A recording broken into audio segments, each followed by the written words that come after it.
Imagine yourself deep inside an Egyptian embalming chamber, the scent of resin and incense thick in the air. You are a royal embalmer, hands trembling as you stand before the body of the pharaoh's wife. The task is familiar mummification, a sacred duty meant to prepare the dead for eternity. Yet this time the orders are different. You have been commanded to preserve her body in a way that defies every teaching you've received, every taboo you thought inviolable. And the reason is more chilling than the icy stone slab beneath her.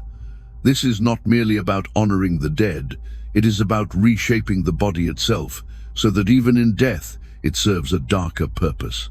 We like to imagine ancient Egypt as the land of glittering treasures, golden tombs, and enigmatic pyramids that pierce the desert sky.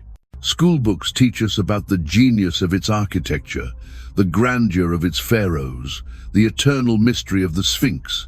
But behind the polished image lay practices so disturbing that for centuries historians refused to acknowledge them. Intimacy was not private pleasure. It was a tool, cosmic, political, and brutal. It was believed to regulate the flooding of the Nile, the fertility of crops, and the very survival of civilization itself. Every act of sexuality was a religious ritual. Every climax, a whispered message to the gods. To the Egyptians, sexual energy was cosmic energy. A man's virility was not his own, it was divine power, flowing through him like the river itself.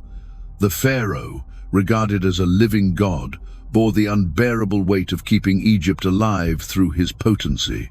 If he faltered, if his divine body failed to perform, the land might wither, the Nile might not rise, the people might starve. Such pressure demanded proof displays of fertility and ritualized acts that grew more extreme over time. The evidence of this cosmic obsession still lingers, but most of us never see it. Temple walls that tourists stroll past with cameras once bore frescoes depicting acts so explicit that 19th century archaeologists chiseled them away or buried them in plaster. Papyri containing ritual descriptions were locked away in private cabinets or, more often, destroyed outright. Victorian scholars, scandalized by what they uncovered, decided the world was not ready for the truth. For over a century, the darkness of Egypt's sexual rituals was not hidden by the ancients, but by modern shame. Yet fragments of that truth still surfaced. In 1925, Howard Carter's team conducted the first close study of Tutankhamun's body, expecting to marvel at the boy king's gilded mask and legendary treasures. Instead, they found something that haunted Egyptology for generations. Tutankhamun's genitals were missing, not decayed, not lost to time, deliberately removed with the precision of a surgeon. The cut marks were sharp, intentional, and performed during mummification itself. At first, this grotesque detail seemed unique, but as technology improved X-rays, CT scans, and chemical analysis, more royal mummies were revealed to bear the same signature. Genitals cut away, reshaped, or replaced. Some pharaohs had been castrated.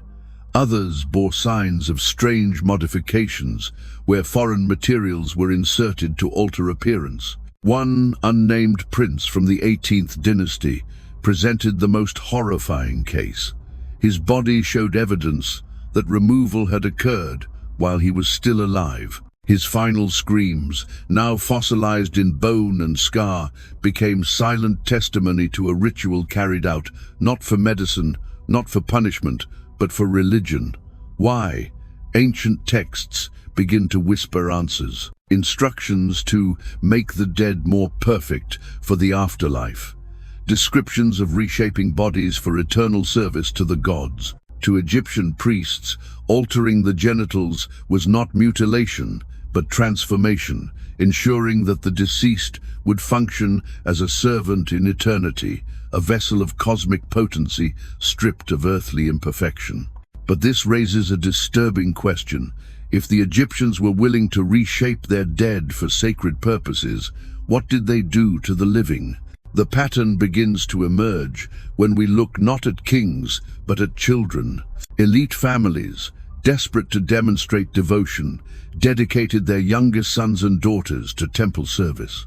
There, under priestly supervision, children were indoctrinated into a system where their bodies were considered offerings to the gods. These children were taught from the earliest age that they did not belong to themselves. Their bodies were sacred property, instruments to be used in rituals that blurred worship and abuse. Training was harsh, designed to prepare them for roles that modern eyes would see as unspeakable. They learned how to please, how to endure, how to surrender themselves as if their flesh were nothing more than clay in divine hands. Many did not survive childhood. Those who did often carried invisible scars, both physical and emotional, into adulthood. Slaves, too, were trapped in this machinery of cosmic intimacy. Unlike royal children, their suffering did not come wrapped in gilded myths of divine service. For them, it was raw exploitation, sanctioned by law and cloaked in religious justification. Documents from Egypt's courts reveal contracts where slaves, often young, often barely into adolescence, were bought and sold explicitly for sexual use. To Egyptian elites, this was not a crime. It was a ritual necessity, a way to channel cosmic energy through human vessels. And when nature failed, when the Nile's waters receded too far, when crops withered under the sun, the response was not humility or prayer, but escalation. Rituals grew harsher, more desperate, more violent. Bodies became the battleground on which Egypt fought for its survival. This is where the darkness begins to thicken. If the mutilation of kings and the indoctrination of children sound horrifying, they are but the opening chapters of a much longer nightmare. Because what came next, what entire cities prepared for, year after year, would make everything we've uncovered so far look like a whispered secret compared to the roar of chaos that was about to descend. The aftermath of the Feast of Drunkenness was as devastating as the frenzy itself. When the last jars of drugged beer were emptied and the gods' voices fell silent, ordinary Egyptians awoke to a grim reality. Streets were littered with the debris of shattered amphorae and bloodied garments. Families often found themselves torn apart, not just figuratively, but literally. Husbands discovered wives who had abandoned them during the festival. Mothers discovered children missing, and some discovered that their loved ones would never return at all. Priests assured the people that every act committed during the festival was sanctified. It was not you who acted, they proclaimed, but the gods moving through you. In this way, wounds became blessings, shame became sacrifice. Yet beneath the official rhetoric, there was trauma that no divine justification could erase. Survivors often carried scars, both physical and psychological, that endured long after the drunken haze faded. Some walked with permanent injuries. Others carried memories so unbearable that they spoke of being hollowed out, as if the gods had taken more than their bodies, they had stolen their souls. The children born 9 months later were considered children of Hathor, divine offspring touched by possession rather than human choice. But this supposed blessing was a curse. These children were stigmatized, reminders of chaos that families tried to forget. Many were abandoned at temples or sold into slavery, fueling the very machinery of abuse that Egypt's religious system depended on.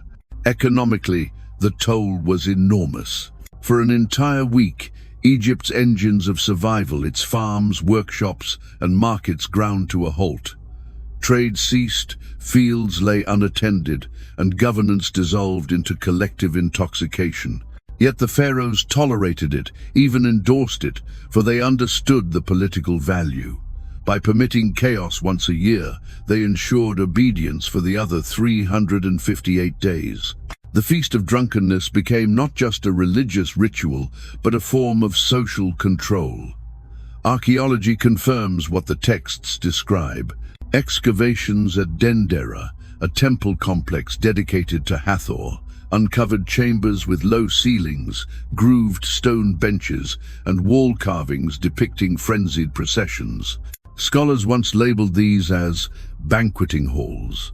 But the combination of architectural design and residue analysis, traces of fermented beer and lotus alkaloids, suggest spaces built not for feasting, but for orchestrated abandon. Even more haunting are the skeletal remains found nearby, fractured bones, dislocated joints, evidence of violence that aligns disturbingly with the written accounts.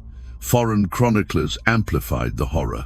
A Babylonian envoy wrote of watching Egyptians surrender their dignity to the dust, describing scenes where priests encouraged violence as if it were a sacred offering. Greek visitors later referred to the festival as proof that Egyptian religion was madness, disguised as devotion. These outsider accounts, once dismissed as exaggerations, now appear eerily consistent with what archaeology reveals. And yet, within Egypt, the festival's defenders insisted it was essential to cosmic order. They claimed that in reenacting Sekhmet's intoxication, Egyptians kept chaos itself at bay. Better 1 week of madness, they argued, than the permanent destruction of humanity. To question the festival was to question the gods themselves, a blasphemy that no priest or ruler could allow. Thus, the cycle repeated, year after year, generation after generation. Children initiated into trauma, slaves commodified as divine vessels, entire cities thrown into intoxicated violence, all under the sacred banner of cosmic necessity. And though outsiders recoiled, Egyptians embraced the contradiction. A civilization capable of erecting monuments that defied time was equally capable of rituals that consumed its own people. But even this would not last forever. For when new rulers arrived first, the Greeks with their cool rationalism, and later the Romans with their iron order, they gazed upon Egypt's sacred chaos and saw not cosmic balance, but barbarity.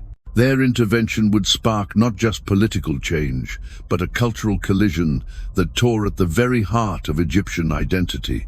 By the time Alexander the Great's armies swept into Egypt, the world's perception of intimacy and divinity was shifting. The Greeks, heirs to philosophy and rational inquiry, were both fascinated and horrified by what they found. To their minds, sexuality could be sacred but never on the scale of frenzy that Egyptians embraced. The Ptolemaic rulers, Greek by blood, yet desperate for Egyptian legitimacy, stood at the crossroads of two worldviews. Cleopatra, I tried to reform the most extreme practices. She shortened the Feast of Drunkenness, imposed restrictions on public violence, and sought to align Egypt with Mediterranean sensibilities. But her efforts sparked a crisis. Priests thundered that the gods would be angered, pointing to floods and famines as proof of divine displeasure. In their eyes, curtailing sacred ecstasy was not progress, it was sacrilege. Cleopatra VII, the last queen, faced an even sharper dilemma. Rome watched Egypt with suspicion, scandalized by reports of orgiastic festivals and ritualized abuse. To appease her priests, Cleopatra maintained private ceremonies in temple chambers. To satisfy Rome, she presented a polished face of moderation and refinement. The compromise pleased no one. Egyptians sensed betrayal. Romans whispered that she was still corrupted by native excess.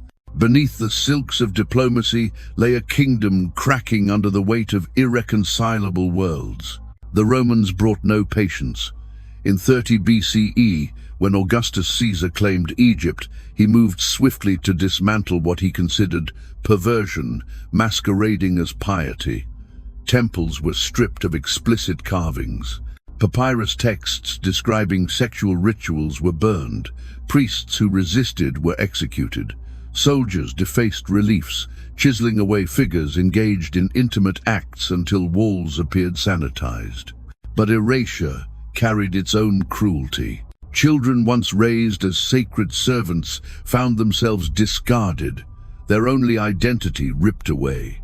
Roman records speak of former temple youths who ended their lives, unable to exist outside the system that had shaped them. And yet, suppression could not fully extinguish centuries of belief. Underground cults persisted, hidden chambers continued rituals, and whispered networks trafficked children in secret. Roman governors complained of festivals held in shadow, a phantom echo of the rites they had outlawed. Egypt had been conquered politically, but spiritually, its wounds festered. Fast forward nearly 2 millennia, and another empire would confront Egypt's hidden past: Victorian Britain. When 19th century explorers cracked open tombs, they expected relics of glory, gold, art, hieroglyphs of noble kings. What they found shocked them. Walls painted with sexual scenes, papyri describing intimate rituals, mummies altered in grotesque ways. Instead of presenting these truths, they buried them again. Giovanni Belzoni, one of the earliest excavators, ordered explicit frescoes plastered over, publishing descriptions of beautiful religious imagery while omitting entire chambers of sexual art. Sir Flinders Petrie admitted to destroying artifacts he deemed obscene, burning papyri and smashing statues rather than documenting them. Museums quietly locked artifacts into restricted collections.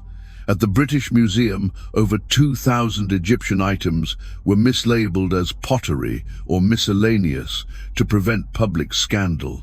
The Louvre in Paris and the Metropolitan Museum in New York developed similar vaults, where access was limited only to select scholars. Translation was just as censored. Sections of the Ebers Papyrus, one of Egypt's greatest medical texts, contained over 40 passages on sexual practices.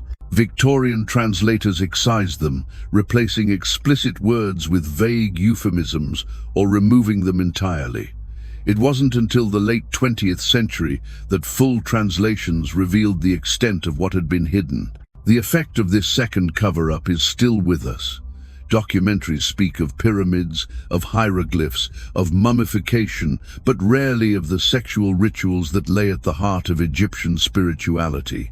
Museums present sanitized histories, their galleries curated to inspire awe, not discomfort.